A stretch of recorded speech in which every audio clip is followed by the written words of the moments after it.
Welcome to Mission Advancement Summer Break Series. We're thrilled that you've taken the time out of your busy schedule this summer. Hopefully it's not too busy and you're getting some summer break time as well. We hope that this episode is meaningful to you and that we bring you a couple of tools along the way, or perhaps answer a question that's been on your mind. Thanks for joining us.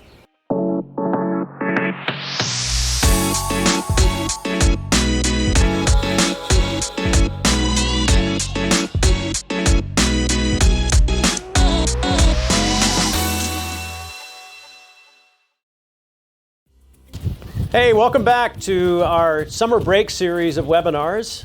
If you are a frequent attender of our webinar series, you probably are used to seeing either me or Jennifer or Scott or somebody just a head and shoulders in a frame, just kind of talking at you for the better part of an hour and then fielding a few questions. So in the spirit of being summer break, we're outside doing this and having fun, trying to be a little bit more relaxed as summer kind of lends itself to. I've got two of my trusted colleagues and dear friends joining me today to help have a conversation around the next topic, which is breaking the ice. Okay, break the ice. So everything is along the theme of break, and so break the ice is one that has all kinds of meanings. Scott Taylor, the leader of our client service division in our organization. Aaron Sampson, one of his very important kind of lieutenants who helps him manage much of the client service work and lead some of our most important projects. Grateful that the two of you could take a break and come and be a part of this today. But let me just start with breaking the ice, right? Let me just break the ice. That term gets probably overused, but let's talk about the cliche meanings first, just to get that out of the way. How does it mean to you? What does it mean to you? Yeah, all too often it's used wrongly and makes everybody so uncomfortable, right? Yeah. Because you're trying to force this moment of familiarity when all you do is create this awkwardness. And so I think of breaking the ice as something that really is more authentic and opens the door for starting to create dialogue and relationship. But it's so often used wrongly that it just goes haywire. Yeah, makes me think of icebreakers, games you have to play at conferences or large gatherings that most people kind of dread and roll their eyes at. Is kind of what comes to mind when I think of icebreakers or breaking the ice, and you want it to be more authentic than Indeed. Sometimes those are. Indeed. I think of it the same way, that oftentimes people have these kind of awkward icebreakers where they'll hand you a penny and ask you to respond to something about a date that's on the penny, or those kooky things. But obviously the literal definition of breaking the ice is you imagine places up north or very far south around the Arctic or Antarctic regions where ice coats over everything. And so the idea is you have to break the ice in order to create flow, and hence, kind of metaphorically applying that to conversation. How do we sort of break through the rigid sort of outer coating that sort of prevents us sometimes from having a deep conversation? And I guess talking about things you did on a certain date that's on a penny, I guess could sort of get that conversation going. I like to, just to bring this back to development for a minute, think about the role that development people really should have, or maybe many development people in this world don't necessarily know that you have this role, but you do. It's cliche to say development is about relationships, but it truly is about building relationships and bringing the human factor as a value to the relationship that exists between a donor and its mission. And so icebreakers, breaking the ice sometimes is, how do you start a relationship with someone that feels awkward? That sort of your job is to get money from them, but as a development person, but how do you genuinely kind of authentically begin to build a relationship? So love your thoughts, reflections on that kind of broader topic first. You want to go? Or? Go ahead. So I think You should throw her the ball when Yeah, it's I her know. turn. Yeah. I think one of the biggest things to remember is very few of us walk up to a complete stranger and just open conversation. We know a couple of people who will do that, but that's not the norm. Normally, you would look for some kind of introduction, some kind of reason to be having the conversation, or someone you know to provide that introduction. There's just introduction alone to a new person is an icebreaker. It's something that creates the pathway to say, hey, I know this person, I vouch for them, and you should be talking to them as well. And so it's not always just about the cheesy one-liners or anything like that. Sometimes it's just, who do you know that knows that person that can help triangulate that relationship and open the door? So. Yeah, good. And along those same lines is if you are in that development seat and you're having to pick up the phone and call a donor you've never met before, you immediately have that connection because you are working for the organization that they are passionate about and give to. And so you immediately have some sort of common bond when you pick up the phone and call them to say, and so it could just be as easy as a thank you and finding out why they give, that then you're looking for some clues as to other things that you might be able to continue that relationship with. So really important point that you both made, right? When you interact with donors to the mission that you represent, every point of contact doesn't have to involve saying, hey, can I have your money? Which is sort of what, I think people sort of fear that relating to. And being relatable, I think, is a critical piece of this too, right? As a development professional, you are the ambassador of the mission. So you're sort of like, I think of like the concierge or the maitre d' that when you walk into a very nice restaurant, they're your sort of first impression and tour guide of what you're about to experience the rest of the evening as you sit and dine, and they're very conscious of what they say and how they react and how they kind of walk you in. They're not pretending to be your friend, right? Which is, I think, what a lot of people have problems with in development. They're actually being an ambassador of a very important mission and that sort of thing. So build on that some in terms of how you see some of our client people work, and be careful not to name names because they might be watching us today. You go first. I think that's a great point of the maitre d', and I like that analogy, thinking of it that way. But it truly is like you are, the ambassador to the organization, and and we work with lots of clients who do it very well, and so making sure we don't cross that line of friends, but still understanding what they love about the organization and getting to know what their passions and interests are, so that then we can take that and show greater impact to the organization that they love and love to give to. So we see lots of great examples of it. Yeah, good. All right, you can throw the ball back to him. Yeah. Thanks. So I think of one of our core values, authenticity, and I think all too often development officers and the donors themselves get stuck in this idea that my objective is just to get money. And that's the mind shift that has to happen to where it's, no, the objective is to strengthen the relationship between the donor and the mission. And how do I do that? Like, what are the steps towards that? I had this experience where we had this donor where every time you would walk in the room, he had such a bad experience with that kind of scenario of every time they got the phone call, it was, hey, can you give to us again? Hey, can you give to us again? And so when we would walk in the room, he'd put his hands in his pocket and say, oh, you're coming for my money again, And we had to build a relationship with that person where every time we walked in the room, we'd joke back to him and say, we're not here for your money. We're not here for your money. But the authenticity of that created enough relationship capital that over time that stopped. And when we walked in the room, it was, hey, what's going on? What are the things that are important to you guys right now? How can I help?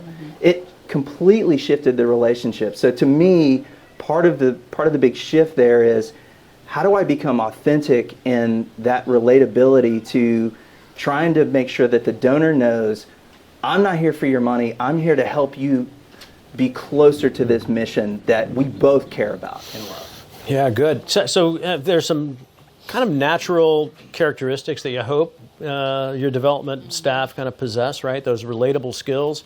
Yeah. One of my favorite, probably my favorite holiday movie, and certainly my favorite line from holiday movies, and you all will know this, and so will everyone watching us today, but is the phone rings and the guy picks up and says, "This is Buddy the Elf. What's your favorite color?" Yeah. and what an icebreaker. But obviously, Buddy the Elf is the epitome of an extrovert, right, and thrives on interacting with people. But to a lesser degree, right? Development people need to have those characteristics. Yeah. I now know a few development directors that might be just like Buddy the Elf. Yeah, indeed. But there are also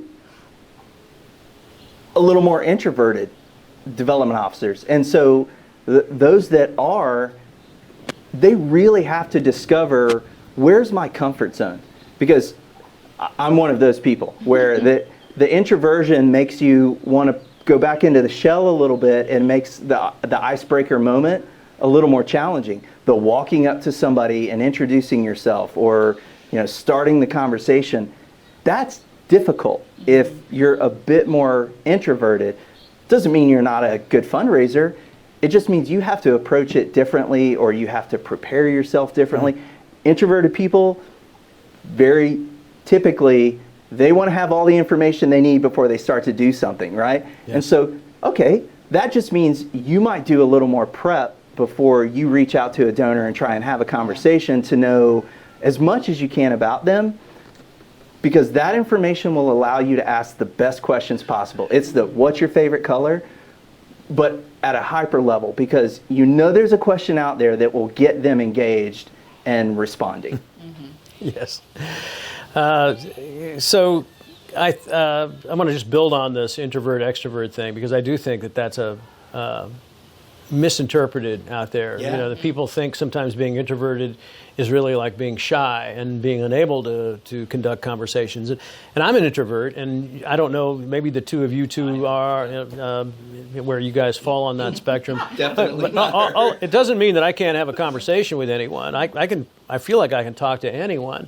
But what it means is, after I do that for a good chunk of the day, I have to go home and recharge, and then I don't feel like doing that at night when I'm taking my break. Right? So, and I think that that's probably true for more people than not. Mm-hmm. Yeah, absolutely. I think that has been one of the biggest challenges for me in this career, is people who get to know me understand that I am an introvert. And when they know that, it all of a sudden makes them kind of back off of what they want to ask me to do. That's forward facing, or that's in a crowd, or that's in a, whatever. We probably don't ask it like this right now. I mean, most people who know me would say, "Oh, Scott's an introvert. Don't ask him to do that." But that's not. Here he is with flamingos. With flamingos, but that's not the It's so misunderstood. It's just not the definition, and it's the recharge. It's the, where do you get your energy from? And there are a lot of really good fundraisers who can go out and do an awesome job at fundraising and get their energy out of it, but it also takes a lot out of them. And so even as a manager, you have to be able to understand, what type of fundraiser do I have?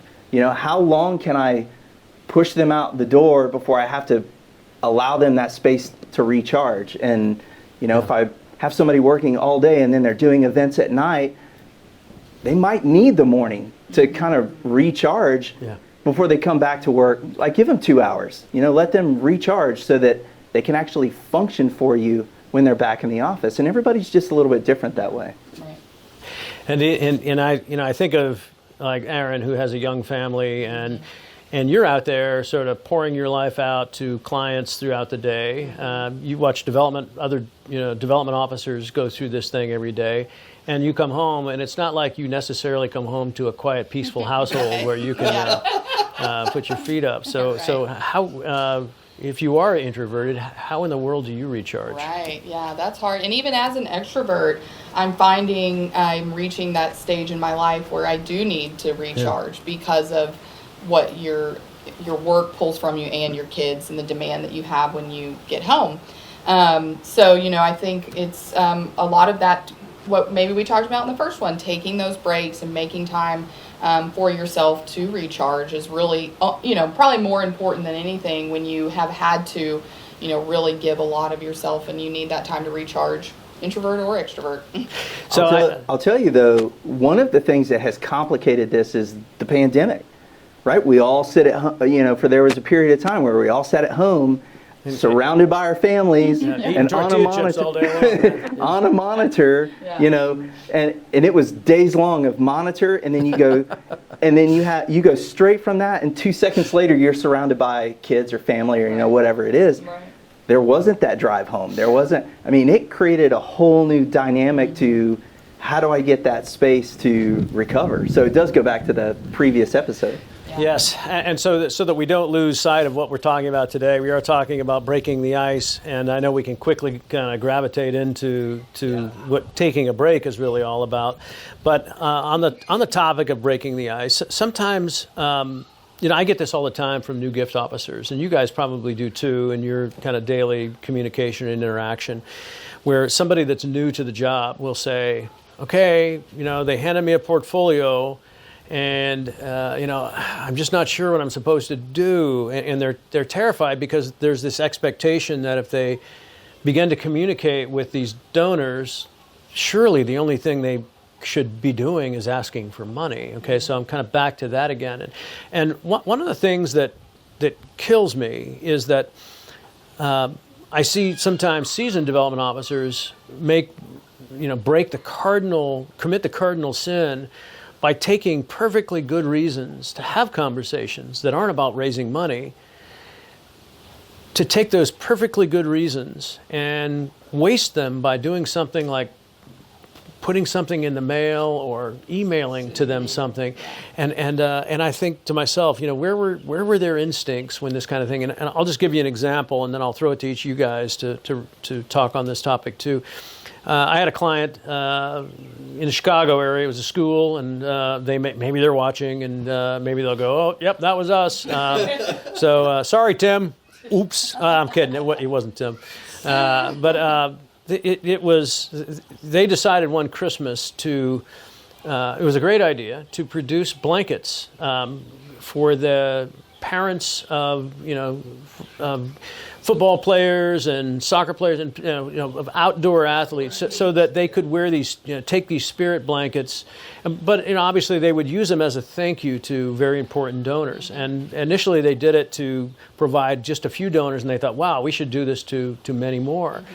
And so what they did was they took that great idea, which was sort of connecting with the donor and discovering what their kind of unique need was related to their mission, which is staying warm when you're in the bleachers watching a game. Mm-hmm. And they depersonalized it by saying, we decided to do it for all of the families, and we've decided to order them and mail them to their families. Mm-hmm.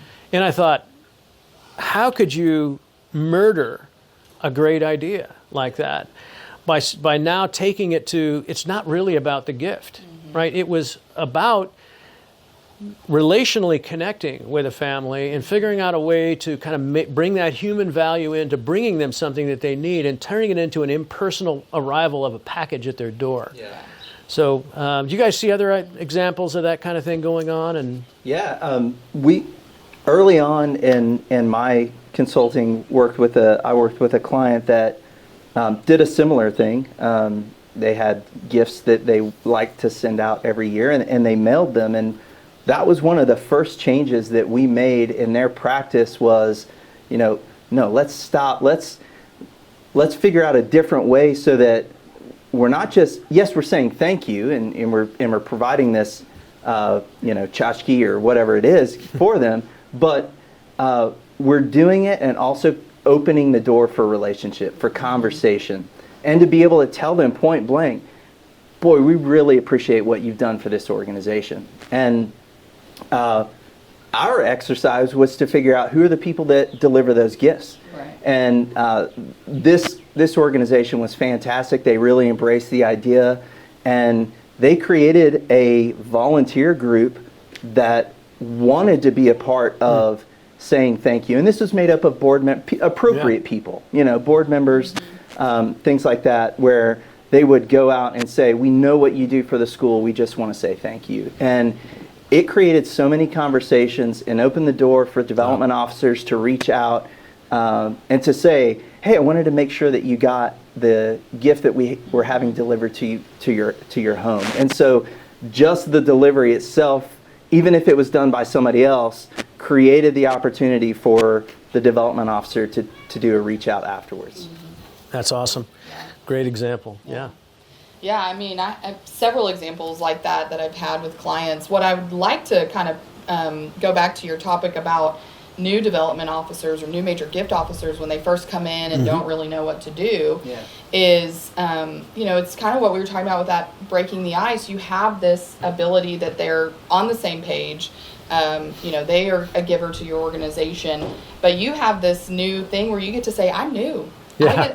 It's real easy for you to call and say, I am brand new and I just want to hear why you love this organization. Yeah. What makes you want to give to this mission and why do you love it? And I just wanted to introduce myself. And you're opening that door to look for those individuals that are saying, yeah, I want to know more. I want to get more involved because they're going to, share with you why they love this organization. Really good point, Aaron. And that is that, development officers, they have a sort of a honeymoon period, right? Where they can claim, I'm new to the organization and new to the mission, and this is what, part of my job over the course of the next several months is just to learn from you about why you give and why this mission is important to our support base. Can you help me? Okay, and that's a way for you to have a conversation, right? That doesn't involve saying, "Can I have your money?" Well, we'll kind of sum it up here. Again, we're trying to keep these shorter than the normal webinars, than what we've typically done. But breaking the ice is, cliche as it sounds, is a critical strategy and can be very deep and strategic in the way that it's done, depending upon the tenure of the staff that we're talking about. But any kind of final comments that you both kind of offer to wrap this topic up today?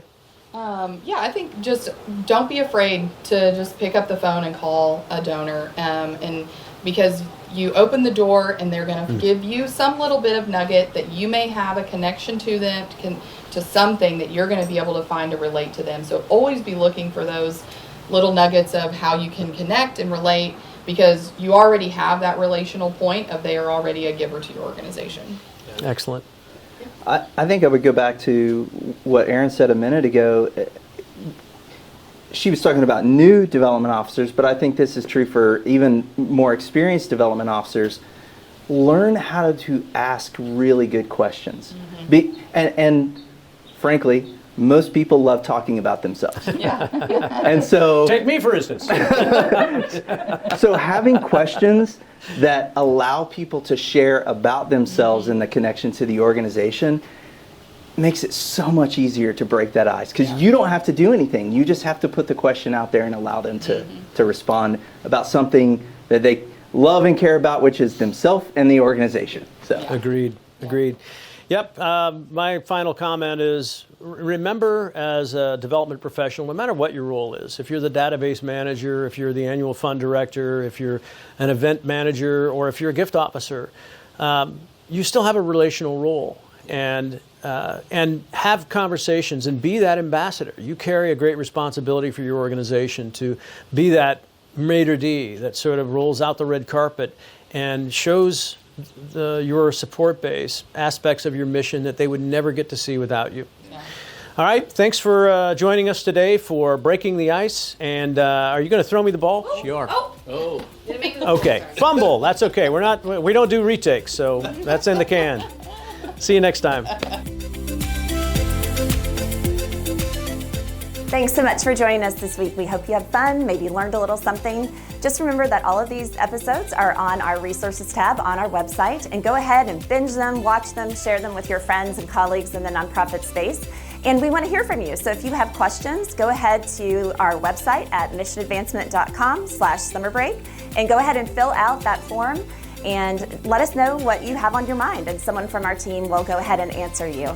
And thanks so much for joining us, and we'll see you next week.